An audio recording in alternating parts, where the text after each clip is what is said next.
देश के प्रधानमंत्री छोटी-मोटी हस्ती हैं, देश की राष्ट्रपति छोटी-मोटी हस्ती हैं, सुप्रीम कोर्ट के चीफ जस्टिस रविकांत जी हैं। उन सब ने बाबा साहब को आजाद की हस्ती थी, तो उन्हें याद नहीं आएगा। संविधान के रचयिता डॉक्टर अम्बेडकर ने किस ओर है, तो ये जो किस तरह से निकल कर आ रहे थे लोग, मैं बार-बार कह रही हूँ, कहीं न कहीं ये लोग मनवादी विचारधारा के लोग, ये उसी विचारधारा से है, जिस विचारधारा के तहत बाबा साहब ने 25 अक्टूबर 1927 को मनुस्मृति को आपके हवाले किया था, क्योंकि मनुस्मृति लगाकर एक बहुत बड़े तबके को गुलाम बनाकर रखना चाहती। आप भी चाहते महिला है, मैं महिला हूं। अगर आपके हाथ में ये माइक आ गया, मैं बोल पाती हूँ, बाबा साहब के संविधान के कारण बोल पाती, न कि मनुस्मृति के कारण। और ये लोग फिर से वही चाहते हैं कि जो मनुस्मृति है वो भारत देश में लागू हो, वैधानिक तौर पे लागू हो, ताकि लोग जो बहुजन समाज है उसके अधिकार खत्म हो जाए और फिर से उसके ऊपर अत्याचार शोषण खत्म करना बंद कर दे। लेकिन ऐसा नहीं।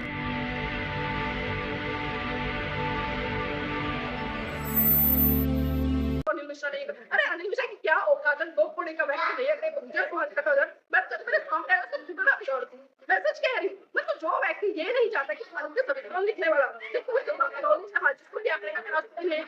सोचा मेरे को देश में पैदा होते, तो हमें दुनिया का सूरज कहते हैं, ऐसे महामानव के लिए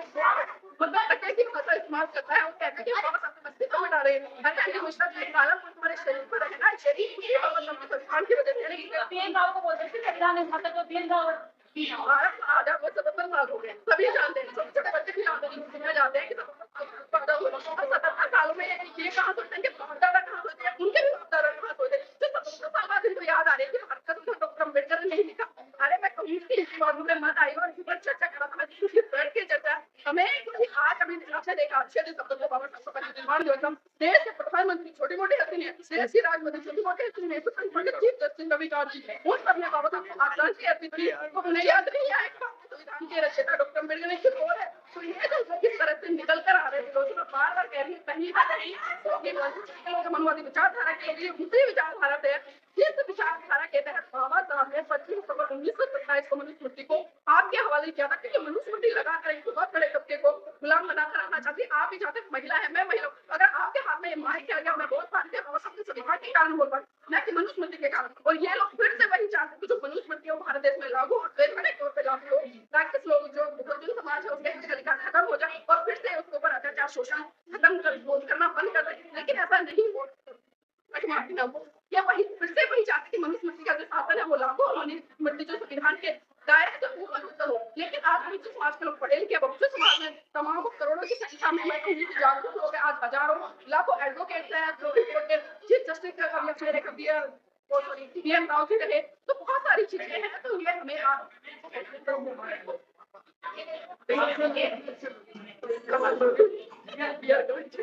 तो अभी आपने देखा पिछले दिनों जिस तरह से सुप्रीम कोर्ट के chief justice B R Gavai ji हैं, पूजा समाज के लोग से लेकर राष्ट्रपति तक जा रहे हैं और सुप्रीम कोर्ट के चीफ जस्टिस हो रहे हैं, तो ये इस संविधान के ही तहत है। और आज मनवादी विचारधारा के लोग अनिल मिश्रा जैसे लोग हैं, उनको ये पच नहीं रहा है कि जो बहुजन समाज के लोग इनकी बराबरी करें, बराबरी नहीं बल्कि ऊपर निकल के जाते हैं, इसलिए समय समय पर इस तरह की स्टेटमेंट करते हैं, इस तरह की बयानबाजी करते हैं। तो ऐसी बयानबाजी से मुझे लगता है कि ऐसे लोगों को बचना चाहिए और शासन प्रशासन को तो ऐसे लोगों के खिलाफ सख्त रवैया अपनाना चाहिए, ताकि ऐसे लोगों को हिम्मत भी ना हो जो भारत के संविधान के रचयिता, जिन्होंने महिलाओं के लिए हिंदू कोड लिखा, जिन्होंने तमाम अधिकार भारत देश के तमाम लोगों को दिए,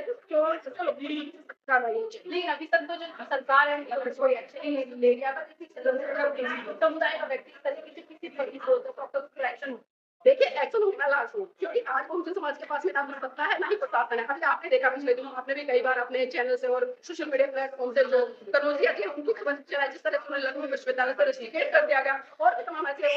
केस हमारे सामने और खुद कितना जाकर मैं 22 दिन तक जेल की सलाखों में रह के आई हूँ। तो मैं अच्छे से समझ सकती हूँ कि आज जो मनुवादी विचारधारा के लोग हैं, मनुवादी विचारधारा के लोग जो बैठे हैं, आप देखिए जब भारत में शिक्षा की बात होनी चाहिए, रोजगार की बात होनी चाहिए, अच्छे स्वास्थ्य की बात होनी चाहिए, महिला सुरक्षा की बात होनी चाहिए, भारत को आगे बढ़ाने की बात होनी चाहिए, साइंटिफिक टेम्परामेंट को स्थापित करने की बात होनी चाहिए। वहाँ पर क्या हो रहा है, आज दिन रोज इंडिया में कभी सावरकर की मूर्ति का उद्घाटन हो रहा है, कभी किसी की मूर्ति का उद्घाटन हो रहा है। तो आप देखिए ना कि जिस सावरकर का भारत की आजादी में कोई योगदान नहीं था, जिसने रत्ती भर भी काम भारत की आजादी में नहीं किया, ऐसे लोगों की मूर्तियां बना रहे हैं, आधार कार्ड बना रहे हैं, तो आप समझ सकते हैं कि सरकार की काम करेगी। वो कहते हैं कि वो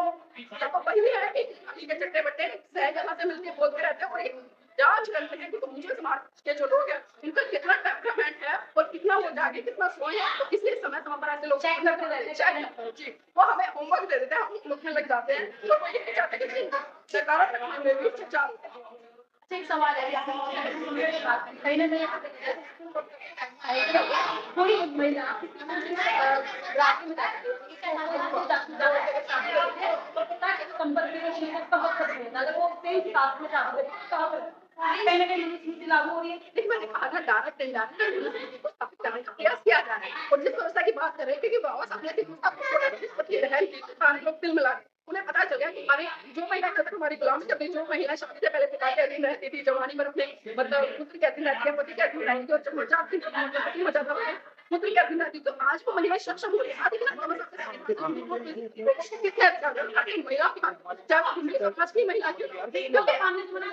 वही कह रही हूँ ना क्योंकि देखिए पूरा भारत देश की महिला पूरा भारत देश की लेकिन विडंबना है कि वो पढ़ी लिखी मूर्ख महिलाएं चाहे मैं चपरासी से लेकर राष्ट्रपति तक की बात करूं बाबा साहब का विचार तो नहीं समझ पा रहे और उसी का कारण है कि जिस महिला के लिए बाबा साहब ने सशक्तिकरण की बात की कि हर तरह से महिला सशक्त हो चाहे वो राजनीति में हो या खेल जगत में हो फिल्म इंडस्ट्री हो या पत्रकारिता की फील्ड में किसी भी जगह में हो वहाँ महिला अपना प्रतिनिधित्व प्राप्त करेगी लेकिन आप धीरे धीरे देखिए इस तरह से हो जाए आज एक भी दिन ऐसा नहीं जाता है खबर जब आपको मेन स्ट्रीम मीडिया से या अखबारों की मीडिया से या बहुजन मीडिया से ये सुनने को ना मिलती हो या दलित बेटी के साथ गलत काम हुआ या दलित बहन बेटी किसी को बॉडी पर स्थान गया किसी को पानी पीने से मतलब मारा गया इस तरह के वर्तन हमारे सामने जान बूझकर किए जा रहे हैं और ये चंद लोग हैं जो वीडियो बनाकर सोशल मीडिया पर वायरल करते हैं और ये वायरल इसलिए करते हैं क्योंकि मुस्लिम समाज का जो मनोबल है वो टूटे और इसको देखकर वो डरे और कोई भी हिम्मत ना करे हमसे सवाल करने कहीं न कहीं बहुजन समाज डरता है क्योंकि अभी जिस तरीके से हरिओम वाल्मीकि की हत्या कर दी गई या और भी बहुत सारे समाज की बेटी है जिन पर उनके अंदर शोषण होता है बलात्कार होता है उनको मार दिया जाता है उसके बाद भी उनकी आवाज नहीं उठाई जाती है लेकिन वहीं पर अगर जनरल कैटेगरी की अगर हम बात करें ब्राह्मण समाज की बात करें तो समाज के अगर कोई महिला हो तो उसकी आवाज जोरों शोरों से उठाई जाती है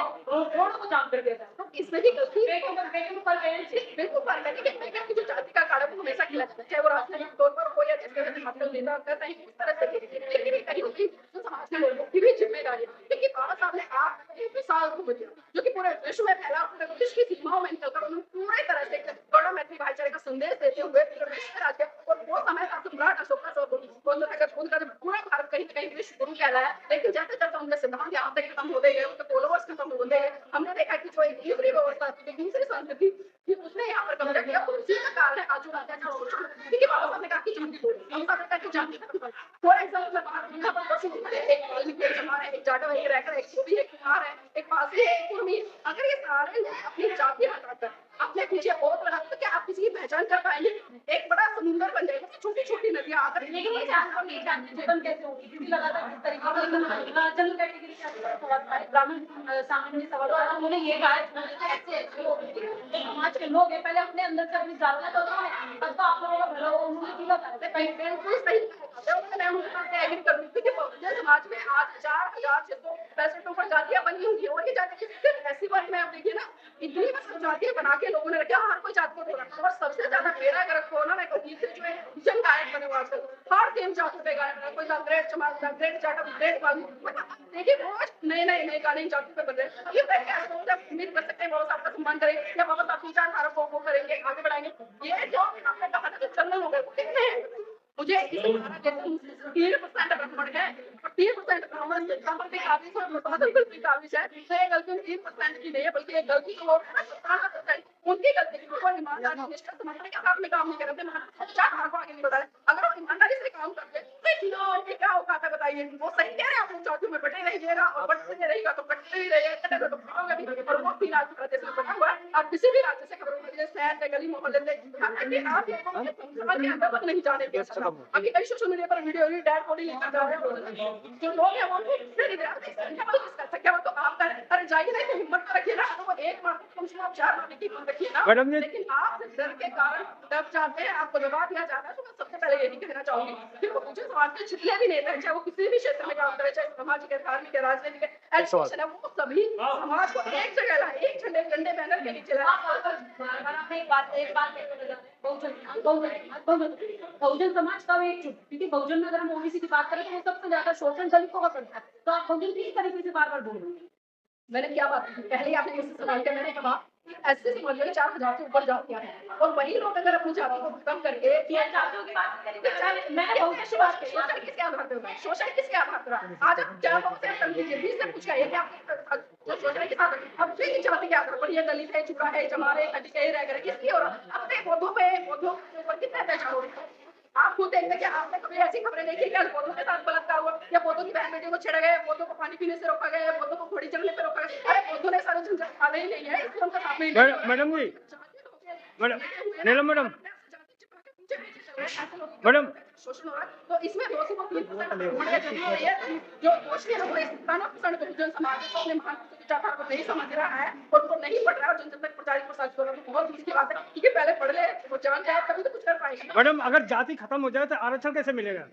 देखिए आदरण जी, आपने जाति खत्म करके आरक्षण की बात, अब ये बताइए, अगर आप जाति खत्म कर देंगे तो क्या आप इतने सक्षम नहीं है कि आप जनरल कैटेगरी से फाइट करें? मेरा अपना बेटा है, कहने के लिए मतलब जो मेरा इतिहास रहा है वो वहीं से रहा आरक्षण का, लेकिन मैंने आज तक कभी आरक्षण नहीं लिया, मेरे परिवार में किसी ने आरक्षण लिया, मेरे बेटे ने खुद जनरल कैटेगरी से फाइट किया। हम अपने बच्चे नहीं होते, क्यों नहीं बना रहे? हम क्यों मतलब आरक्षण तो पीछे पड़े हो? और आरक्षण क्या वास्तव में इतना मिल रहा है जितना आप सोच रहे हैं? आपको कितना % आरक्षण बताइए? तो क्या आरक्षण खत्म कर देना चाहिए?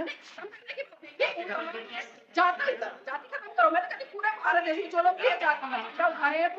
हमारे अलग अलग ये सारे आए ना, एक प्लेटफॉर्म पे जाति खत्म करें, आरक्षण खत्म करें। आपने समानता स्थापित कराई, पता है किसके आगे? चाहे मोहन भागवत है, जिसके प्रधानमंत्री है, राष्ट्रपति हो, एक ऐलान क्यों नहीं जारी कर देते कि भाई आज से देश में जाति व्यवस्था खत्म है, सभी एक समान रहेंगे, सबको इक्वल एजुकेशन मिलेगी, सबको जो जिस योग्य है जितनी एजुकेशन उसको रोजगार मिलेगा, तो जाति अपने आप खत्म हो जाएगी। हमें आरक्षण की जरूरत नहीं है। आप लोग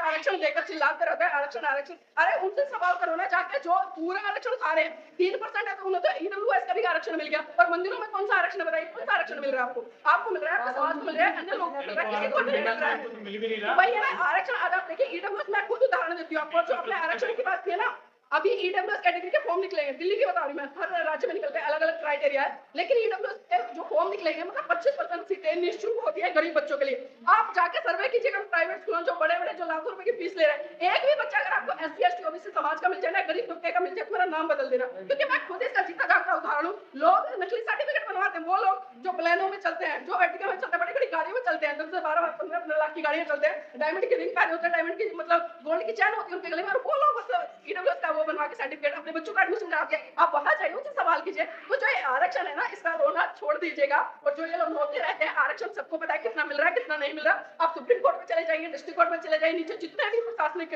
जो वो है कार्यालय है, या जितने भी अधिकारी, आप जाके देखिए, खुद सर्वे कीजिएगा। अभी दिल्ली में भी अगर मैं बात करूँ आरक्षण की, जितने गवर्नमेंट स्कूल है, स्कूलों में टीचर तो क्या मतलब प्रिंसिपल का मेन होता है ना, प्रिंसिपल तक नहीं है बहुत सारे स्कूलों में, टीचर की तो बात तो छोड़ दीजिए। और जो एससी एसटी ओबीसी कैटेगरी होती है ना, जिसमें पद वितरित होते हैं, वो भी भरे नहीं आ जाने चाहिए। तो इसलिए आरक्षण का जो लोग है ना, रोना रोते हैं और छाती पीटते कि आरक्षण आरक्षण आरक्षण। अरे भाई, हम आरक्षण छोड़ देंगे, हमें चाहिए भी नहीं। मैंने तो आज तक नहीं लिया, ना मेरे परिवार में लिया आरक्षण किसी ने, क्योंकि बाबा साहब हमें इतना बुद्धि से तर्कवादी, इतना स्पष्टवादी, इतना नॉलेजेबल बना के गए हैं कि हम अपनी मेहनत से इन जनरल लोगों को फाइट दे रहे हैं, उनसे अच्छे नंबर लाकर हम आगे बढ़ रहे हैं। तो मुझे नीलम जी, एक सवाल है मेरा आपसे आखिरी, कि आप बहुजन समाज को यहाँ जोड़ने की बात करें, बुद्ध के धम्म में लाने की कोशिश करें, लेकिन वही बहुजन समाज, मैं बहुजनों में सिर्फ ओबीसी समाज की बात करूंगी, एससी एसटी की, क्योंकि एससी एसटी कहीं ना कहीं जागरूक हो रहा है, लेकिन बहुजन समाज अभी भी पाखंडवाद में लगा है। मगर बहुजन समाज ने दलित समाज को अलग कर दिया, उन्होंने अपना भवन बना लिया, उसमें छूट से ही उनके दो अल्फाज है कि हम जो अपने लोगों को जागरूक करेंगे, ना कि किसी और अन्य समुदाय के लोगों को। तो आप कैसे फिर बहुजन को मतलब साथ में ला पाएंगे? देखिए काव्या जी, आपका सवाल बहुत अच्छा है, लेकिन मैं आपको बता दूं, सभी जो ओबीसी समाज के लोग हैं वो सभी एक सी विचारधारा के नहीं है, वो सभी एक सी आइडियोलॉजी के नहीं है, हर व्यक्ति अलग अलग है। लेकिन आज जो ओबीसी समाज है वो भी निकल कर आ रहा है। आप देखिए, जो यादव समाज है बहुत बड़े स्तर पर काम कर रहा है। हमारे ही संघ में कई आचार्य हैं जो आचार्य बने, कोर्स करे और किसी भी हिंदू परंपरा को नहीं मानते। और खाली ये नहीं कि अब से नहीं मानते, बहुत पहले से मानते हैं। कई ऐसे जाट भी हैं जो मेरे संपर्क में आज वो बुद्धिज्म को अडॉप्ट करते हैं, बाबा साहब को फॉलो कर रहे हैं। तो ऐसा नहीं है, वो ओबीसी समाज भी समझ रहा है कि जो हमारी मुक्ति का मार्ग है वो बुद्ध की शरण में, बाबा साहब की शरण में है, क्योंकि सदियों से उन्होंने भी शोषण कहा है। उन्होंने भी कहा है कि आज जिसको खुले आम जो अत्याचार शोषण हो रहे हैं वो उनको भी दिख रहे हैं, और ओबीसी का जो आरक्षण है वो तो उनको मिल ही नहीं रहा। तो ये चीजें इनको भी धीरे धीरे समझ आ रही है, और मैं तो कहती हूँ थोड़ा समय लगेगा, लेकिन ये लोग भी कहीं ना कहीं अपनी विचारधारा, अपनी संस्कृति और अपनी विरासत की तरफ लौट कर आ रहे हैं।